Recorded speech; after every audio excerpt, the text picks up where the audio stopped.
सभी के लिए नमस्कार। आज हम संस्कृत वर्णमाला को पढ़ेंगे। संस्कृत वर्णमाला में 13 स्वर होते हैं या 9 स्वर होते हैं। इसके विषय में आज हम क्लियर करेंगे।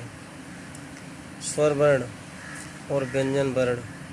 संस्कृत वर्णमाला में स्वर वर्ण होते हैं एवं व्यंजन वर्ण होते हैं। स्वर वर्णों को हम अच बोलते हैं और व्यंजन वर्णों को हम हल वर्ण बोलते हैं।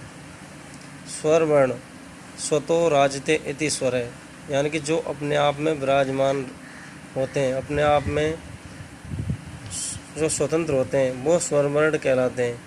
जिन वर्णों का स्वतंत्र उच्चारण हो उस वर्ण को हम स्वर वर्ण कहते हैं, यानी कि ये अपने आप में स्वतंत्र वर्ण होते हैं, इनका उच्चारण स्वतंत्र होता है।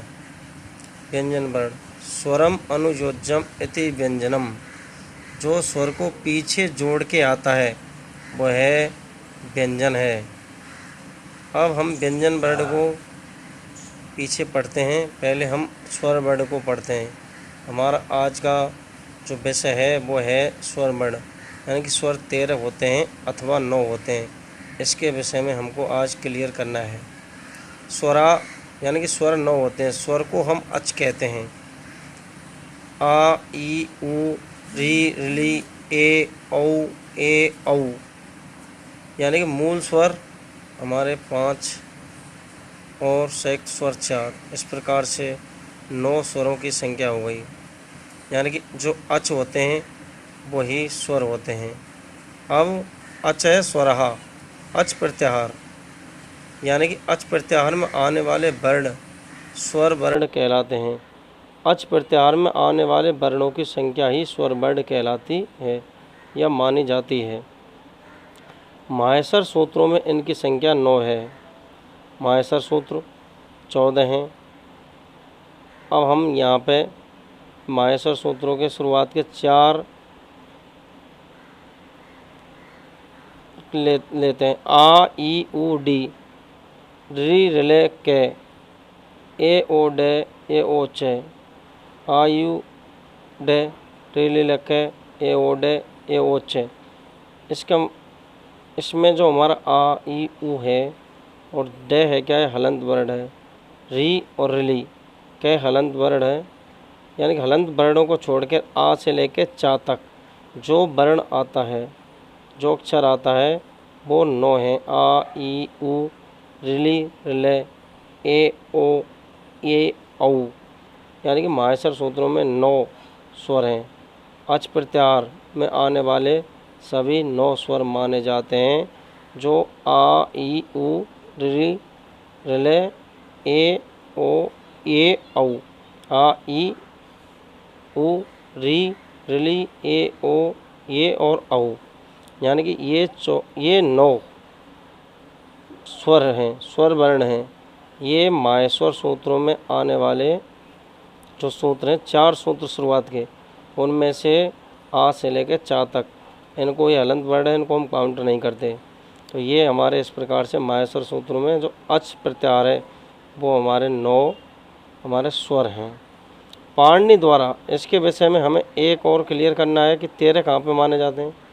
पाणिनि द्वारा रचित सूत्र अस्य चौ के आधार पर आ ई उ रिली, ऋषि व छोटी ऋषि वाली, इन 4 स्वरों के दीर्घ रूप को शामिल करने पर स्वरों की व्यवहारिक संख्या 13 यानी 9 + 4 13 मानी जाती है। अब हम इसको पढ़ते हैं इधर। आ ई उ री और रिली ए ओ ए ओ, यानी कि 4 इनका बड़ा दीर्घ रूप, आ छोटा आ का आ, ई का ई, उ का बड़ा दीर्घ उ और री का री।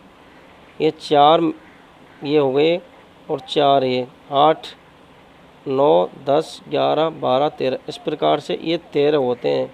इनका जब हम दीर्घ रूप मानते हैं तो ये व्यवहारिक रूप पे 13 हो गए, और यदि उस हम उधर से अच के हिसाब से 9 होते हैं। विशेष तथ्य अच स्वरा, इस सूत्र के अनुसार अच प्रत्याहार में आने वाले वर्ण ही स्वर माने जाते हैं। जो अच प्रत्याहार में आते हैं वही स्वर माने जाते हैं। इस आधार पर परीक्षा में जो स्वरा भवंती यानी स्वर कितने होते हैं, यदि जैसा प्रश्न आने पर सर्वप्रथम हम नव वाले विकल्प को ही सही उत्तर मानना चाहिए। नव विकल्प यानी कि 9 जिसमें स्वर नहीं दे रखे हों, नव वाला विकल्प नहीं होने पर हम त्रयोदश वाले विकल्प को ही सही उत्तर मानना चाहिए। जहाँ पे 9 स्वरों की संख्या नहीं दे रखी हो, 9 नव विकल्प नहीं दे रखा हो, वहाँ पे यदि 13 दे रखा हो तो हमको 13 मानना चाहिए। For example question first, Sanskrit वर्णमाला में स्वरों की संख्या कितनी है? 10, 9, 11, 13। अब यहाँ पे संस्कृत वर्णमाला में स्वरों की संख्या पूछी है, तो यहाँ पे विकल्प में 9 दे रखा है, इसलिए आंसर बी 9 है। कति स्वरा, क्वेश्चन सेकंड, कति स्वरा स्वर कितने हैं? ए में 13, बी में 9, सी में 64, डी में 11। यहाँ पे भी 9 दे रखा है बी में, इसलिए आंसर बी 9 है। क्वेश्चन 3, संस्कृत वर्णमाला में स्वरों की संख्या कितनी है? अब ये पूछ रहा है संस्कृत वर्णमाला में स्वरों की संख्या, वही रिपीट किया, लेकिन इसमें ए में 10, बी में 64, सी में 11, डी में 13, यानी कि यहाँ पे 9 नहीं दे रखे, इसलिए हमको 13 यानी कि आंसर डी 13 मानना है। इस प्रकार से हमारा ये आज का वीडियो ख़त्म होता है। मैं आशा करता हूँ कि आप इस वीडियो को अच्छी ढंग से समझेंगे।